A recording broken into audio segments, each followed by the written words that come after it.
Next, I would like to call Vikram Kaushik, former chairman, CMT, GJUS and TA. Sir, I request you to please come for the felicitation. I request Director Ma'am to felicitate Vikram Kaushik, sir. Can we have a huge round of applause, everyone? Thank you so much, sir, for being the part of today's event.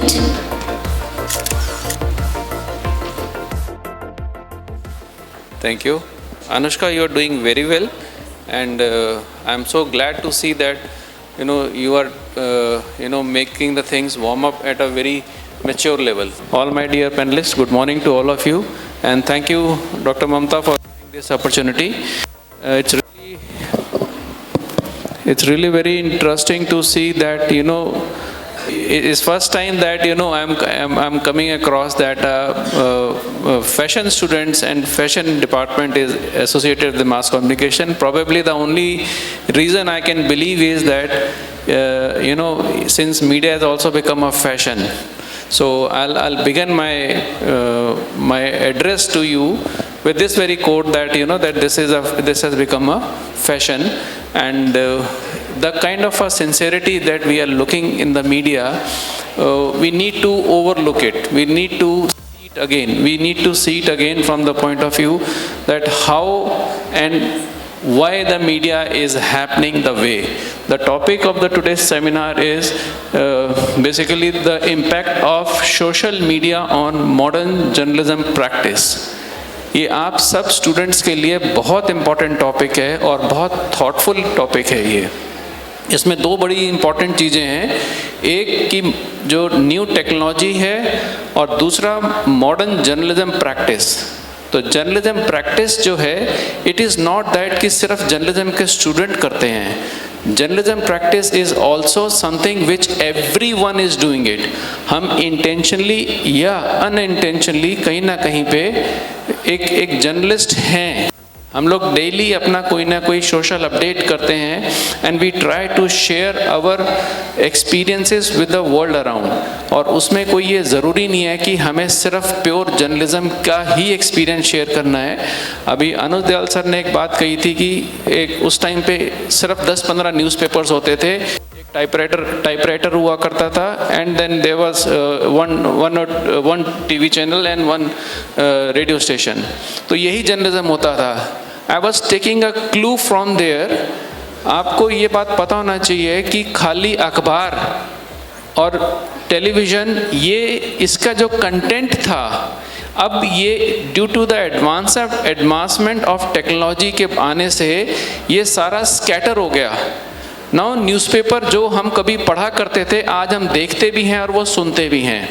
ये वही चीज़ है, content उसके अंदर वही है, सिर्फ फ़र्क इतना होता है कि वो चीज़ें जो हैं वो आपके पास आने लग गई हैं, फिज़िकली नहीं तो वर्चुअली आपके पास आ रहे हैं। आप लोगों ने सुना होगा कि सोशल मीडिया में कंटेंट इज़ द किंग। आप सबने सुना है ये बात? कंटेंट इज़ द किंग का मतलब क्या होता है कि आप किसी भी प्लेटफॉर्म के ऊपर हैं, अगर आपकी बात में दम है, उसके अंदर कंटेंट है, तो आप किंग हैं। लेकिन हम बात कर रहे हैं उसके इम्पैक्ट की। तो जब कंटेंट किंग है तो उसको इम्पैक्ट कौन कर सकता है? कभी आपने सोचा है?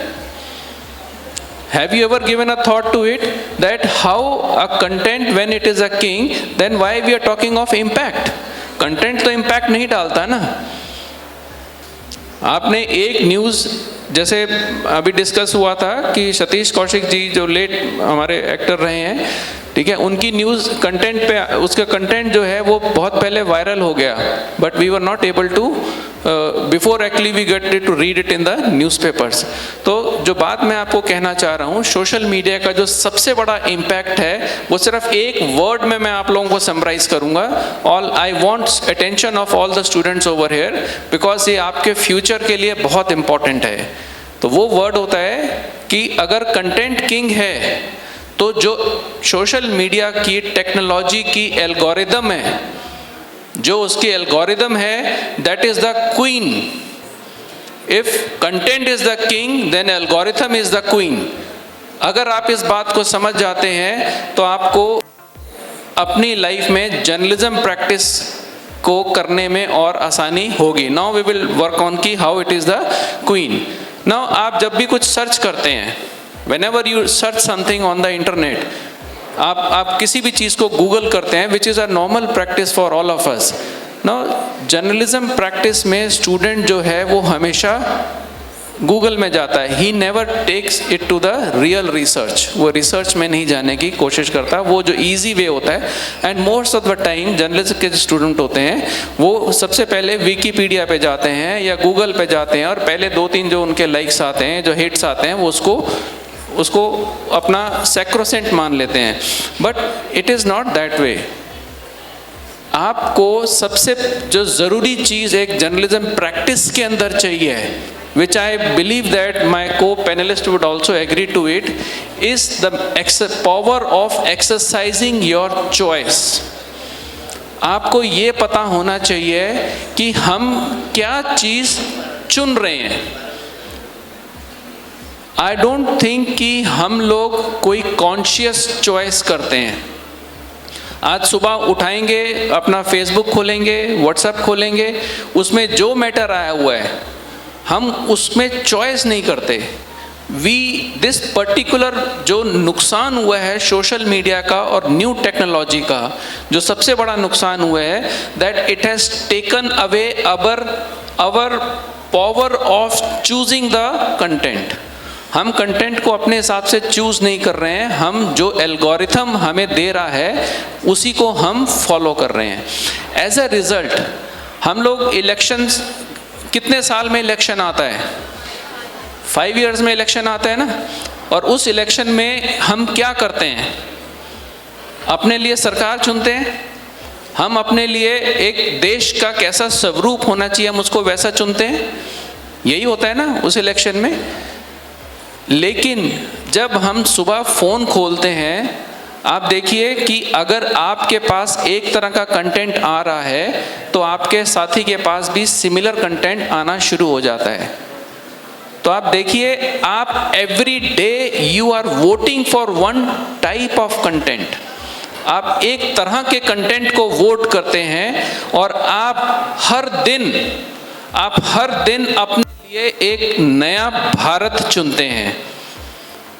मैक्सिमम पीपल, आई थिंक जो हमारे मीडिया से लोग आए हुए हैं, जितेंद्र जी भी इस बात को कहीं ना कहीं पे करेंगे कि भी एक होमोजीनिटी, एक ऐसा कंटेंट कंट्री के अंदर क्रिएट होता है जो कि होमोजीनियस हो जाता है और वो उस दिन का इम्पोर्टेंट मुद्दा बनता है। सुबह से शुरू होकर शाम तक वो मुद्दा जो है वो बहुत इम्पोर्टेंट रहता है और उसको बढ़ाने में हमारा जो सबसे बड़ा रोल है वो है हमारा एक्सरसाइजिंग पावर ऑफ चॉइस। तो जब हम बात कर रहे हैं कि न्यू टेक्नोलॉजीज़ की, impact of social media is a basically new technological platform, और जब हम उसकी बात करते हैं तो उसके अंदर जो जर्नलिज्म की प्रैक्टिस है हमारी, उसके अंदर जो हमारी चॉइस हैं, हम उस चॉइस से अपने लिए रोज एक नया भारत बनाते हैं। अब वो भारत कैसा होगा जो आपका सपना है, आप किस तरह की चॉइस करेंगे उससे डिपेंड करता है। इट डज नॉट डिपेंड कि आपके पास कंटेंट क्या आ रहा है। और ये इतना ज़रूरी है, अगर इसकी मैं आपको पार अगर बताऊं, सोशल मीडिया की पार बताऊं, कि जेसिका लाल मर्डर केस से लेके अरब स्प्रिंग से लेके मी टू कैंपेन तक और मी टू कैंपेन से लेके किसान आंदोलन तक, इस जेसिका लाल से किसान आंदोलन तक इस सोशल मीडिया ने बहुत जो है पॉजिटिव चेंज किए हैं। और करने वाले जो लोग हैं उनकी सोच का बहुत बड़ा असर जो है वो बहुत बड़ी सोसाइटी के ऊपर पड़ता है। और ऐसे ऐसे केसेस हुए हैं जो कि एक पॉपुलर सेंटीमेंट के अगेंस्ट भी हुए हैं। तो प्लीज़ अंडरस्टैंड, ये बहुत बड़ा सेमिनार है, हम चाहे मेरठ में बैठे हैं, लेकिन इस सेमिनार का जो कंटेंट है, जो टॉपिक है, वो बहुत थॉटफुल टॉपिक है। आप लोगों के लिए बहुत ज़रूरी है उसको समझना कि इसका जो पावर ऑफ चॉइस है वो कितना बड़ा केस है। सो बेसिकली जो आप एवरी डे छोटे छोटे कंटेंट आपके पास आते हैं, they are just like small tributaries. वो एक ट्रिब्यूटरीज होती हैं, एक आपको बड़े बड़े कॉन्सेप्ट के साथ जोड़ने की एक एल्गोरिथम प्रैक्टिसेस हैं। तो जब भी आप कभी अपना जर्नलिज्म प्रैक्टिस को शुरू कर रहे हैं, देखिए नौकरी हर किसी को चाहिए, आप इस प्रोफेशन के अंदर हैं, this is a purely need based profession, और आपको अपना करियर बनाना है इसके अंदर, there is a huge way to go forward, but sometime you have to think and pause. अगर आप इंडिपेंडेंट जर्नलिज्म चूज करते हैं, आप सोशल मीडिया को अपना एज अ प्रोफेशन चूज करते हैं, तो आई थिंक आपको इस बात पे ध्यान जरूर रखना पड़ेगा कि भी मैं किस तरह का चॉइस एक्सरसाइज कर रहा हूँ। इसमें पॉपुलर सेंटिमेंट्स को आपको इवेल्युएट करना है। You have to see that how I can give best to the country, how I can give best to my viewers, how I can give best to the people who I'm loyal। Corona के दौरान बहुत सारे ऐसे content creators थे जिन्होंने एक पूरी नई ओपन मार्केट क्रिएट कर दी। जितने भी एडवेंचरिस्ट थे, they force the all tourism industry, जो सर्विस प्रोवाइडर्स थे, जो होटल्स और इसके इंडस्ट्री के लोग थे, उन्होंने होम स्टे जो है कॉन्सेप्ट शुरू कर दिया। उन्होंने कैंपर वैन पार्किंग फैसिलिटी शुरू कर दी। जितनी भी एडवेंचर गियर की मार्केट थी, उन लोगों ने उसको बढ़ावा दे दिया कि आप सोलो ट्रैवलर हो, आप विदाउट मतलब होटल में रुके आप उसको कंटिन्यूस ट्रैवल कर रहे हो। It is all the impact of those people who did responsible journalism. उसका इम्पैक्ट जो है वो मेजर नहीं कर सकते। So you have only two choice, either build the country of your dreams or become part of the algorithm. जो power dynamics है country की, आप उसमें पार्टिसिपेट ना कर कर आप एक अलग अपना सोच बनाइए, और इतने सारे स्टूडेंट अगर कोई ना कोई अलग सोच बनाएंगे तो definitely country will have a good. तो एक आपको कॉन्सेप्ट में just to conclude my view point over here, I just want to say one small thing to you, that आपने सुना होगा कि भाई आपको गेम में रहने का, do you know about it? इसका मतलब क्या है?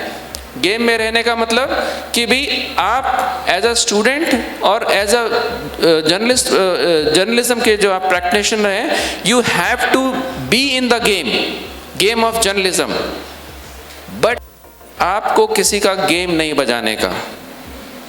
Do you got it?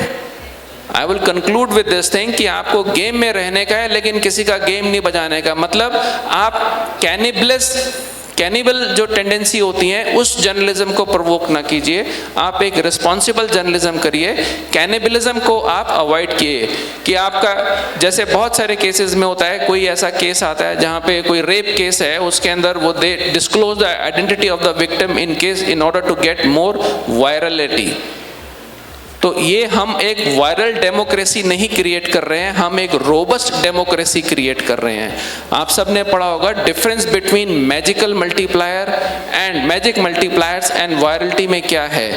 Wilbur श्रैम ने 64 के अंदर जो मैजिक मल्टीप्लायर का कॉन्सेप्ट दिया था कि भी हम न्यूज़ जो होती है, पॉजिटिव न्यूज़ जो है वो शेयर होती है, लेकिन वायरलिटी के अंदर नेगेटिव न्यूज़ और ख़राब चीज़ें जो हैं वो शेयर होती हैं। तो आपको ये देखना है कि मैजिक मल्टीप्लायर जो है आपको फॉलो करना है, not the virality. We don't want a viral democracy. So with that I thank all the organisers and giving me this opportunity. Thank you all.